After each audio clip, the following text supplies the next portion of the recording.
So hello guys, রোদ ভরা দুপুরে বেশ আরাম করে ঘুমাচ্ছিলাম। এমন সময় হঠাৎ একটা দাদা ফোন করে ডাকে যে কোথায় আছিস। আমি বললাম ঘরে আছি।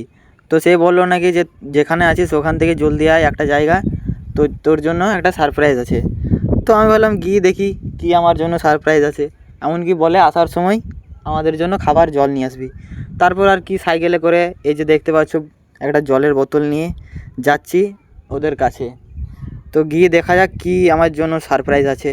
সো গাইস, এক্স্যাক্ট লোকেশনটা জানি না, ঠিক আছে। তো আমাকে এই যে একটা ভাইকে পাঠিয়েছে আনতে, এই যে দেখতে পাচ্ছ এসেছিল আমাকে নিতে।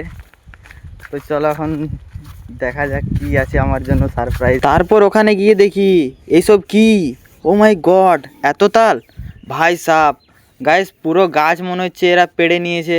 ভিডিও বানায় বলে আমার খাতিরদারি দেখো, সঙ্গে সঙ্গে একটা তাল কেটে আমার এই দাদাটা দিয়ে দিল। গাইস মনে হচ্ছে গাছে যা তাল ছিল সব মনে এরাই পেড়ে নিয়েছে। দেখতে পাচ্ছ গাছের মধ্যে একটাও তাল নেই। তবে হ্যাঁ, আর একটা কথা, শুধুমাত্র গ্রামের ছেলেরাই জানে এইসবের মজা কি, ঠিক বললাম তো? সো গাইস, এতগুলো তাল কেউ খেতে না পারায় সবাই এক কান্দি করে তাল নিয়ে নিয়েছে ঘর নিয়ে যাবে বলে। সবই ঠিক আছে, তালও খাওয়া হলো, ঘরের জন্য নিয়েও যাওয়া হচ্ছে। কিন্তু গাইস এটা কি? গাইস আমার নিনজা বাইকটার অবস্থা দেখো, এগুলো কি মানা যায়?